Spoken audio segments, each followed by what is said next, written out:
Senta, senta, senta que hoje o bafo veio com tudo, gente. Virgínia Fonseca queimou quase 10 toneladas de CO2 para não perder o treino enquanto o planeta inteiro sufocava. E a assessoria dela achou que a resposta mais inteligente era o silêncio absoluto. E olha que isso é só o começo, porque se você já está passada com jato privado sendo usado como van de academia, se inscreve nesse espaço agora mesmo, porque o que vem aí faz esse voo parecer uma corridinha matinal no parque com fone de ouvido e garrafa de água mineral. Tem Pugliese salvando galáxias. Tem Carlinhos Maia descobrindo a própria origem cósmica com a seriedade de quem encontrou o resultado do exame de DNA intergaláctico. Tem Davi Brito explicando ao Brasil inteiro o que é mulher boa, com a noiva do lado sorrindo, empurrando o carrinho de supermercado, vivendo o sonho. Tudo isso num único dia, gente. Num único dia glorioso de biruleibice, servida de bandeja com guardanapo de papel e uma vela de aniversário no topo. E antes que você pense que esse é mais um dia comum da internet brasileira, deixa eu te garantir uma coisa com toda a solenidade que esse espaço pode oferecer. Não é. Porque cada uma dessas histórias tem camadas que a gente ainda vai descascar aqui, uma por uma, com carinho, com deboche e sem maldade nenhuma, mas sem amenizar nada também. Cada uma tem contradição embutida, cada uma tem câmera ligada por decisão própria, e cada uma foi entregue voluntariamente, sem que ninguém precisasse vasculhar gaveta de ninguém. Hoje o bafo veio com nota fiscal, carimbo e código de rastreamento nos correios. Se você quer acompanhar cada detalhe desse circo sem perder um segundo que seja, se inscreve nesse espaço, porque aqui a gente não pula nada, não resume demais e não faz de conta que as coisas são menores do que são. A gente conta tudo. Mas hoje, vou te dizer, vai ser difícil manter o carinho por tempo integral. Vai ser um exercício de paciência espiritual. Vamos começar pela Elisângela Pugliese, ou Apulese, como queira, como prefira, como o seu coração mandar. Ela estava numa conversa com Carlinhos Maia, naquele formato de live descontraído onde duas pessoas se sentam, parecem íntimas de décadas, e aí abrem a boca e saem coisas que definitivamente não deveriam sair na frente de câmera, com alcance de milhões de pessoas. A Pugliese foi lá e declarou, com toda a convicção que ela tinha disponível naquele momento, que acredita em extraterrestres disfarçados de humanos vivendo aqui na Terra, entre a gente, provavelmente do seu lado no metrô ou na fila do supermercado. Que esses seres vieram do futuro, que eles descobriram que alguma coisa deu muito errado lá na frente do tempo, então voltaram para o nosso presente exatamente para tentar evitar o colapso do planeta antes que seja tarde demais. E que o colapso da Terra, se acontecer, afeta outros mundos e outros sistemas solares inteiros, porque, aparentemente, o nosso planeta tem uma importância cósmica que a maioria de nós desconhecia até esse momento. Tudo isso dito com voz de quem acabou de resolver a questão da fome mundial num intervalo comercial entre dois stories patrocinados. E se você já tá com a sobrancelha levantada igual a gente, se inscreve nesse espaço, porque a Pugliese não parou por aí e o que ela disse nos próximos minutos daquela live vai ficar com você por um bom tempo. Ela foi além, gente. Mencionou a existência de uma civilização escondida na Antártida, espécies completamente desconhecidas vivendo nas profundezas dos oceanos, e encerrou com a cereja no topo do bolo. As pirâmides do Egito foram construídas por extraterrestres. Ficou faltando só o mapa do tesouro e o número do WhatsApp do ET responsável pela obra, para a gente poder mandar uma mensagem e tirar as dúvidas diretamente na fonte. Mas veja bem, ela não estava nervosa. Ela não estava hesitando entre uma frase e outra. Ela estava convicta, firme, com a postura de quem participou de um briefing confidencial antes da live e tomou a decisão consciente de compartilhar os segredos do universo com o povo brasileiro naquela tarde específica. Carlinhos Maia estava do lado concordando. E não em silêncio constrangido de quem não sabe o que fazer com a situação. Com entusiasmo genuíno, gente. De verdade. Disse que se identifica com os pleiadianos, que já sabe de qual universo veio e que quanto mais você lê sobre isso, mais tudo faz sentido na sua vida. Dois adultos, com carreiras estabelecidas, com seguidores na casa dos milhões, sentados lado a lado numa live pública falando de espécies reptilianas e viagem no tempo como se fosse nota de abertura do Jornal Nacional numa segunda-feira comum. A Joyce estava presente na live, tentando sobreviver à conversa com a expressão de quem preferia estar em qualquer outro lugar do universo, inclusive na Antártida com a civilização escondida, menos naquela sala naquele momento. Ela balançava a cabeça com aquela delicadeza de pessoa educada que foi criada para não sair correndo mesmo quando tudo dentro dela pede que ela corra. A Pugliese seguiu sem pausar, sem pedir licença, sem checar se a audiência estava acompanhando. Mencionou que esses seres estão próximos dos centros de poder mundiais, como a Casa Branca e outros governos, que há décadas o mundo é governado com informações sendo escondidas da população, que a revelação está chegando, que as verdades vão sair à luz em breve e todo mundo vai ver que ela não era louca, era apenas informada de forma privilegiada. Quem quiser acompanhar cada desdobramento dessa saga cósmica e ainda os outros 2 capítulos dessa quinta-feira, se inscreve agora mesmo nesse espaço, porque a gente ainda nem chegou em Davi Brito no supermercado com as câmeras rolando e a noiva empurrando o carrinho. E essa cena tem um momento específico que vai te deixar sem palavras por um bom tempo. Carlinhos jogou Chico Xavier no meio da conversa como argumento de peso, o que é uma coisa que o Chico Xavier definitivamente não pediu para ninguém fazer por ele. Mas lá estava o nome dele sendo convocado para validar teorias sobre a origem intergaláctica da humanidade numa live de influenciadores em 2024. E então chegou o momento mais cafoníssimo de toda a transmissão, o pico absoluto de tudo que foi ao ar naquele dia. Pugliese olhou para a câmera com toda a seriedade do mundo e disse que a Terra é um planeta extremamente importante até para outros sistemas solares, e que se ela entrar em colapso, vai perturbar outros mundos inteiros, outras civilizações, outras formas de vida que a gente nem conhece ainda. Outros mundos, gente. Ela está preocupada com o ecossistema intergaláctico, com a cadeia de impacto de outros sistemas solares, com o sofrimento de civilizações que nunca pisaram aqui e que, segundo ela, estão torcendo para a gente não explodir o próprio planeta antes do prazo. Presta atenção nesse detalhe, porque ele é importante demais para passar sem comentário. A preocupação cósmica de Pugliese com o colapso do planeta Terra e o impacto disso em outras galáxias aconteceu numa live pública em 2024.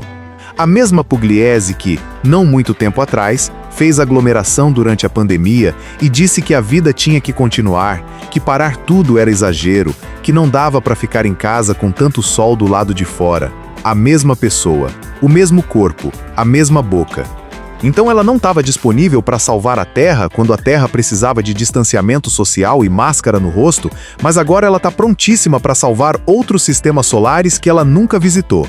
A evolução espiritual dela deu um salto tão largo que pulou o planeta inteiro, atravessou a estratosfera e chegou direto na Via Láctea sem escala. Que luxo de jornada interior, né, gente? Que luxo mesmo. Um escândalo cósmico, gente, e a gente ainda não chegou nem na metade do que aconteceu nessa quinta-feira. Segura o coração que ainda tem muito mais. Carlinhos, que concordou com tudo sem hesitar um segundo, ainda aproveitou o espaço para esclarecer que a humanidade não veio toda do mesmo lugar, que cada pessoa tem uma origem diferente em universos distintos, que ele já sabe exatamente qual é o dele, que é pleiadiano, que reconhece outros pleiadianos quando os encontra no dia a dia, provavelmente por algum sistema interno de identificação que ele não chegou a explicar em detalhes, mas que claramente funciona bem para ele. Gente, o Carlinhos Maia tem um sistema de reconhecimento de origem cósmica operando em tempo real. Isso aconteceu, foi ao ar, as pessoas assistiram em tempo real, e a internet, que raramente deixa passar qualquer coisa sem examinar, ficou ali tentando decidir se era trollagem elaborada por 2 pessoas entediadas ou convicção genuína de quem acredita de verdade em cada palavra que saiu. A resposta, pelo tom da live inteira, pelo tempo que durou, pela seriedade com que os 2 falaram sem quebrar uma vez, foi convicção genuína. Os 2 acreditam, de verdade, com o coração inteiro. Queen da galáxia que eles veem, mas não tem condição, gente. E olha que a gente ri aqui sem maldade nenhuma, tá?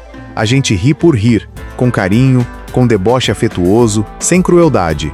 Mas tem um segundo onde você para, respira e pensa.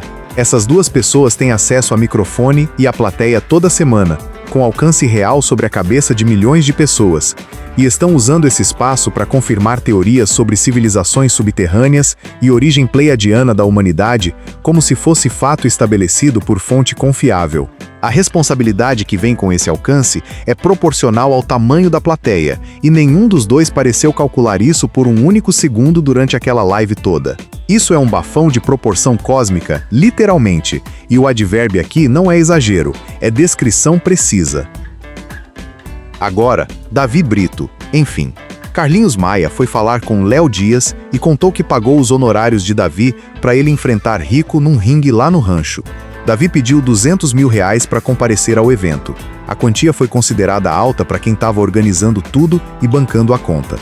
Negociaram, fecharam por um valor menor, que foi mantido em segredo pelos envolvidos, descrito por Carlinhos como R$2 e uma bala, que é uma forma muito específica de dizer que fechou bem abaixo do pedido, sem revelar o número exato. O evento começa dia 15 de agosto em Maceió, e Davi declarou publicamente, com câmera ligada, que nem sabia se a luta ia acontecer porque ele tinha cobrado para ir. Cobrou para comparecer, negociou o cachê, fechou o valor em contrato e ainda achou razoável declarar isso publicamente como se fosse uma demonstração de autoestima admirável e de homem que sabe o próprio valor no mercado. A autoestima de Davi Brito é uma entidade completamente separada dele, que precisa de cadastro próprio no CPF, de um assessor de imprensa exclusivo e talvez de uma equipe de gerenciamento de crise de plantão. E Carlinhos, que pagou a conta toda, foi elogiar a autoestima do rapaz na mesma live, logo depois de ter negociado e fechado o valor com o próprio cartão. Disse que acha lindo quando os pobres se valorizam. Disse que pobre tem que ter autoestima e aumentar o próprio valor no mercado. Gente, o homem que pagou para contratar Davi foi ali elogiar o mesmo Davi por cobrar caro na negociação com ele. É uma situação que gira tanto em si mesma que dá tontura de verdade se você acompanhar por mais de 30 segundos. Ficamos sem saber se Carlinhos é fã apaixonado, odiador sofisticado, os dois ao mesmo tempo em camadas, ou simplesmente alguém que perdeu o fio da própria narrativa e continuou falando mesmo assim. Parece que ele também não sabe muito bem, e curiosamente tá ótimo assim. A gente aqui cuidando da vida dos outros, né? É o que nos sustenta emocionalmente. Mas o capítulo mais generoso de Davi Brito nessa quinta-feira aconteceu no supermercado, e esse foi o que ficou. Ele foi às compras para a boda e levou câmera, porque Davi Brito não faz nada sem câmera, o que é compreensível quando você vive de conteúdo e precisa de material toda semana para alimentar a audiência que te sustenta. O problema começa quando o conteúdo entrega mais do que pretendia, quando a câmera captura algo que o roteiro não planejava e que não tem como desfazer depois que o vídeo sai. Ele foi empurrando o carrinho pelo corredor, contando caixas de cerveja e declarou que as bebidas do evento custariam R$50 mil. R$50 mil em cerveja Itaipava, Dreher e refrigerante italiano. E aqui a gente não julga a escolha de bebida, tá, gente? Cada um toma o que gosta e o que cabe no orçamento. O Dreher é um destilado brasileiro legítimo. O Itaipava gelada não desonra ninguém numa festa de verão em Maceió com calor de 40 graus. O problema foi a matemática. Quando você para o vídeo e conta as caixas que aparecem nos carrinhos que aparecem na imagem, cabe no máximo 12 por carrinho. E aí você pega a calculadora, multiplica tudo, inclui os carrinhos que aparecem na cena e os 50 mil não aparecem em lugar nenhum. Em momento nenhum, os 50 mil se materializam no número de caixas que a câmera registrou. A internet parou para conferir com calculadora aberta, com tela de planilha ao lado, com comentário de contador voluntário na seção de respostas, porque é exatamente o tipo de coisa que a internet não deixa passar por generosidade ou por falta de tempo. Um absurdo, gente, mas ainda não é o pico da cena. O pico veio depois. O momento que ficou gravado e vai continuar circulando por um tempo considerável foi quando Davi olhou para a câmera em algum ponto das compras e disse que mulher boa é a que ajuda o homem, que homem só cresce com mulher que ajuda, que mulher que não ajuda homem não vai dar certo no relacionamento. Isso, numa live sobre compras de casamento, com a noiva presente, do lado, ao alcance de braço, vivendo aquele momento em tempo real. A própria fiancée ali ajudando a empurrar o carrinho, enquanto ele explicava ao Brasil inteiro qual é a função que uma boa mulher precisa cumprir para ser considerada boa. Ela sorriu, continuou empurrando o carrinho, continuou ajudando. A câmera continuou gravando. A gente ficou olhando. Não tem como comentar essa cena sem respirar fundo pelo menos uma vez antes. Então respira junto comigo um segundo, gente. Respira de verdade. Depois a gente continua. E se você acha que depois de ETs, luta de ringue e filosofia conjugal de corredor de supermercado a semana já mostrou tudo que tinha disponível, se inscreve nesse espaço agora mesmo, porque a gente ainda tem Virgínia Fonseca e o jato que fez 4 viagens entre Goiânia e São Paulo num único dia só para não perder o treino. E esse capítulo tem tonelada de CO2 contada direitinho, com estimativa e fonte. E o bafo é o seguinte, gente. Virgínia usou o jato particular dela para fazer 4 voos entre Goiânia e São Paulo num único dia. 4. O motivo declarado, o que circulou nas redes e chegou até quem foi atrás da informação, era a academia. Ela treina em São Paulo, mora em Goiânia, e em vez de se organizar para passar alguns dias na capital e treinar durante a semana inteira aproveitando a mesma viagem, ela foi de jato de manhã, treinou, voltou e repetiu o movimento ao longo do mesmo dia. 4 voos. O modelo que ela usa, segundo quem foi atrás das especificações, consome aproximadamente 1.000 litros de combustível por trecho de viagem. A estimativa foi feita por pessoas que entram nesses cálculos, os números apareceram na internet com a conta aberta e o resultado foi 9,6 toneladas de CO2 emitidas nesse único dia de treino. 9,6 toneladas. Para malhar, para não perder o dia de academia. Num planeta onde a crise climática ocupa o noticiário sério há anos, onde a conversa sobre pegada de carbono virou pauta de política pública em vários países. Essa diferença entre ter acesso a um recurso e ter consciência do peso desse acesso, às vezes se mede em toneladas, e aqui o número é preciso. E se você acha que Virgínia tem que se explicar sobre os voos, ou que a conta de CO2 muda alguma coisa na conversa sobre responsabilidade ambiental de quem tem alcance e recurso, se inscreve nesse espaço, porque essa história não acabou e aqui a gente não vai parar de acompanhar nenhum desdobramento dela. A assessoria de Virgínia foi consultada sobre o assunto e disse que ela não ia se pronunciar, o que é, convenhamos, a resposta mais honesta possível nessa situação específica, porque realmente não existe pronunciamento que resolva esse número de toneladas ou que transforme 4 voos de academia em algo que soe razoável quando dito em voz alta. Qualquer coisa que a equipe dela dissesse ia soar pior do que o silêncio que escolheram.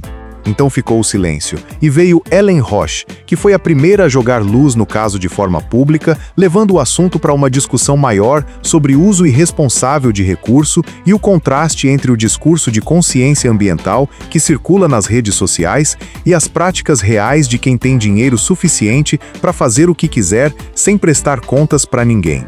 E logo depois veio Luana Piovani, que acordou essa manhã com missão definida. Foi postar vídeo de outro criador debochando da decisão de Virgínia de sair da bateria da Grande Rio para priorizar a família no carnaval.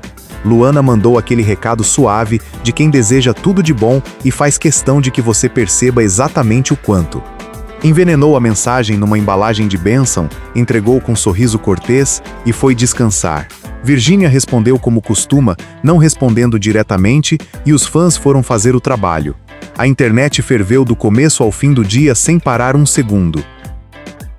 O que fica dessa quinta-feira é o seguinte, e isso merece ser dito com calma para quem chegou até aqui. Você tem Pugliese preocupada com o colapso de outros sistemas solares enquanto fez aglomeração durante pandemia, com sorriso no rosto e câmera ligada. Você tem Carlinhos Maia elogiando a autoestima de Davi logo depois de ter negociado e pago o cachê dele com o próprio cartão. Você tem Davi comprando cerveja Itaipava para casamento de 2 milhões, fazendo matemática que a internet desfez em 10 minutos com planilha aberta e explicando ao Brasil o que é mulher boa com a noiva ao lado empurrando o carrinho sem piscar. E você tem Virgínia queimando quase 10 toneladas de CO2 para não perder o treino, enquanto o assunto de crise climática domina o noticiário sério há anos consecutivos. Cada uma dessas pessoas tem seguidores na casa dos milhões. Cada uma dessas histórias foi ao ar nessa quinta-feira, voluntariamente, por decisão própria, com câmera ligada e conteúdo preparado com antecedência. Ninguém invadiu privacidade nenhuma. Ninguém vasculhou o arquivo confidencial. Todo mundo entregou o próprio bafo de bandeja, embrulhado com laço e com fita colorida por cima. Tem uma pergunta que fica pairando depois de tudo isso, gente, e ela é mais incômoda do que parece na primeira vez que você a escuta. Quanto da vida dessas pessoas é vivida de verdade? E quanto é encenada para a câmera com tanta intensidade e tanta frequência que elas mesmas já não sabem distinguir uma coisa da outra? Davi não foi fazer compras de casamento. Ele foi gravar o episódio das compras de casamento, com roteiro emocional de homem que provê, com a noiva como figurante de apoio. Pugliese não estava tendo uma conversa íntima com a amiga. Ela estava produzindo conteúdo de alienígenas, com cenografia de intimidade e alcance de arena. Virginia não foi ao ginásio por necessidade de movimento. Ela foi criar um momento de vida saudável, disciplina e rotina aspiracional que a audiência compra porque quer acreditar que dá para ter tudo ao mesmo tempo sem custo nenhum. E quando a câmera fica sempre ligada, em algum momento você começa a performar até os seus próprios erros. Começa a calcular o escândalo antes de cometê-lo. Começa a entregar o bafo, porque o bafo também rende visualização e mantém o algoritmo feliz. E a gente assiste, a gente comenta, a gente faz exatamente o que estamos fazendo juntos agora mesmo nesse espaço. E de vez em quando para no meio de tudo e pensa, pelo amor de Deus, o que é isso que estamos todos fazendo aqui? Mas pensa enquanto você deixa o like aqui para ajudar esse canal a crescer e se inscreve nesse espaço para não perder o próximo capítulo dessa novela sem fim que é a vida pública no Brasil. Manda pra gente nas redes qual foi o detalhe dessa quinta-feira que mais te deixou sem palavras. Eu tenho um palpite muito forte sobre qual foi, mas quero confirmar com vocês antes de cravar. Pobreza de consciência pega mais do que qualquer tonelada de CO2, amiga.